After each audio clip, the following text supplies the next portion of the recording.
I used to bartend at this hole-in-the-wall dive bar down in South Boston back in the mid-2000s. The kind of rusty, run-down little shithole with rust-weeping nails that you'll only find in spitting distance from any of the wharfs and harbors of the world. On a slow day, once a week, and twice on pay weeks, give or take, a drunkard by the name of Bonham would drop in, lay 320s on the counter, and yammer these fucking stories at me until his money ran out or his ass fell off the stool, or both. Most of his stories were the typical meandering ramblings of a barfly. This bitch thought she was too good, and that IRS always trying to fuck me, stuff like that. But he always put back enough cheap whiskey for a Scotch horse. And he tipped well, and per drink. So until and unless he became completely incoherent, he had my ear most nights. One night, though, the jaundiced little fucker told a story that I had to give him some credit for, one that chilled me. Got to me a little bit. And it's the only one I remember these days. It was a Wednesday, something like that. Probably 4 in the afternoon, and Bonham had to have been on his 4th daily pour, convalescing his cashews in his fingers. He always asked me for a bowl of these salted fucking cashews we had, and he turns to me, ready to yammer the hours away. "Hey, Chuck," he started, same as always, calling at me far too loudly for the distance apart we'd be. And so I nodded politely, as I always did, and walked over to hear his slurred nonsense for the day. And here's what Bonham the barfly told me, to the best of my recollection. "You know, I used to be a medic in the Coast Guard back when I still lived in Miami.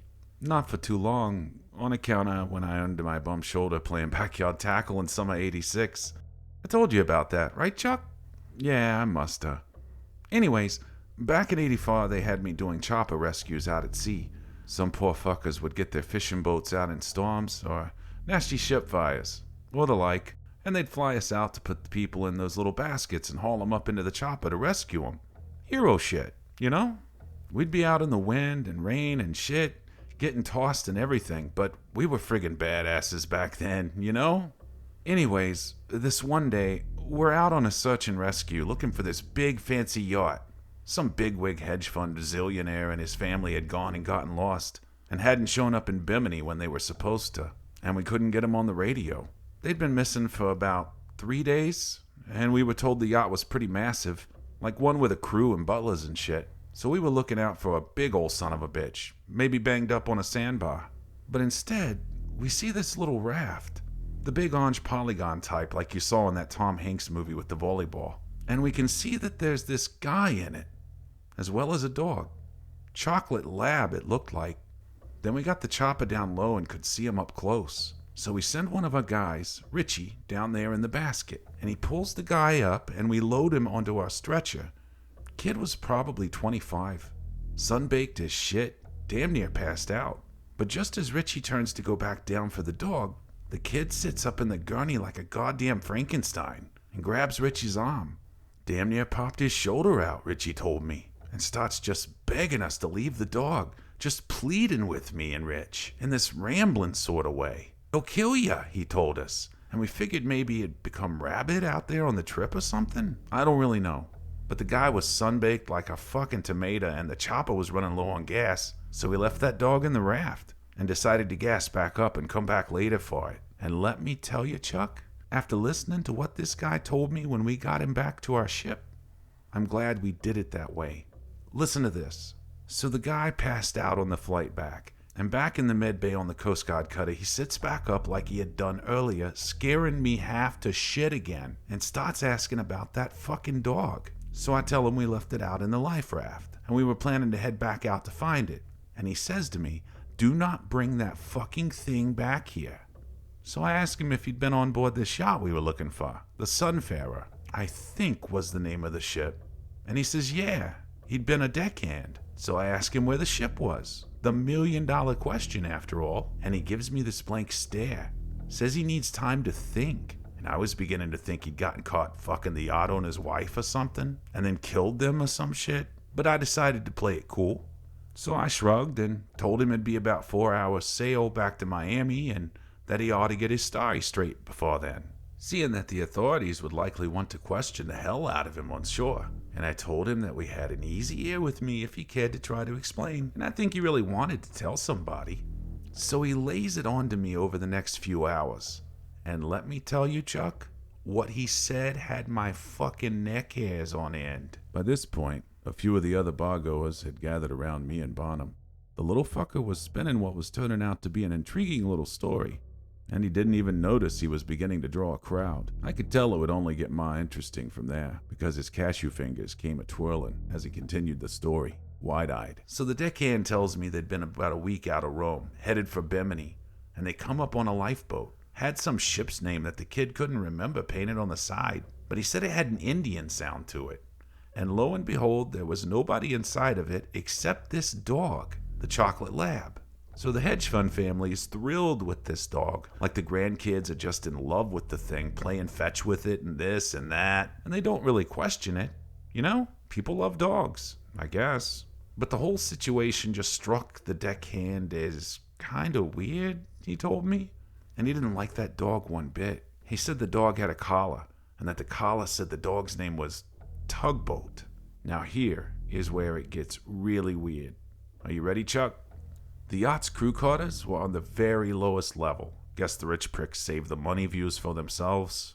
And the night after they found this dog, this deckhand begins to hear a fucking knocking coming from beyond the hull of the boat, like something out in the sea. He said it kind of sounded like when the yacht was in port and would bob up against the dock, but heavier, almost like somebody was lightly tapping the outside of the hull with a baseball bat. So the kid tries to go about his work over the next few days, but he kept hearing the same weird shit coming from outside the hull at night. And he tells me it got worse each night, up until one night when everyone on the ship was launched out of their fucking beds at like 3 a.m. They all head out onto the sun deck to see just what the hell was going on, and the captain comes around, tells everyone that one of the ship's propellers threw a blade, and the resulting vibration messed up the power generator. Tells everyone not to worry, and that they've activated the distress beacon and would wait for assistance. Bonham had barely touched his drink. I couldn't believe my goddamn eyes when I saw his nearly full glass, and the whole bar had gone fucking silent as he leaned into the story. Chuck, the Coast Guard never actually picked up that distress beacon, which makes this next part even fucking creepier. So the kid tells me that he goes back to his quarters to pass the time, and he hears the knocking sound again. He said it sounded like something was trying to gnaw the other prop off, or that's what he thought. Anyway, but he said the whole ship would rock with each knock. He told me that's when he became really panicked, kind of like that fight-or-flight caveman shit, and he booked it over to where they kept the emergency life rafts, in duffel bags. As he's walking with one back to his room along the outdoor deck, the ship lurches to one side, and he gets thrown into the water. The life raft automatically inflated when it hit the seawater. That's how those rafts work. And the kid pulls himself inside it, still all dazed and coughing. And as he turns to the ship, he watches as the whole fucking yacht was pulled underwater in less than a second flat. The huge whirlpool the ship made when it went down in the drink sucked the life raft in, and the kid said he blacked out at that point. So this kid wakes up the next morning in the raft, and there's that fucking dog sitting in the raft with him, the only other survivor, bone dry and tail a wagging. So then, Chuck, this kid pauses his story and he looks right fucking at me and asks, in a trembling voice, if I've ever heard of an anglerfish. They're these goblin little fucks that live only in the darkest, deepest ocean, see? And they hunt in this curious manner. They have a long sort of antenna-like thing coming out of their heads, and it has this little glowing ball on the end. And they sit perfectly still in the darkness of the deep ocean with this little glowing ball stuck way far out in the front of them. And they wait.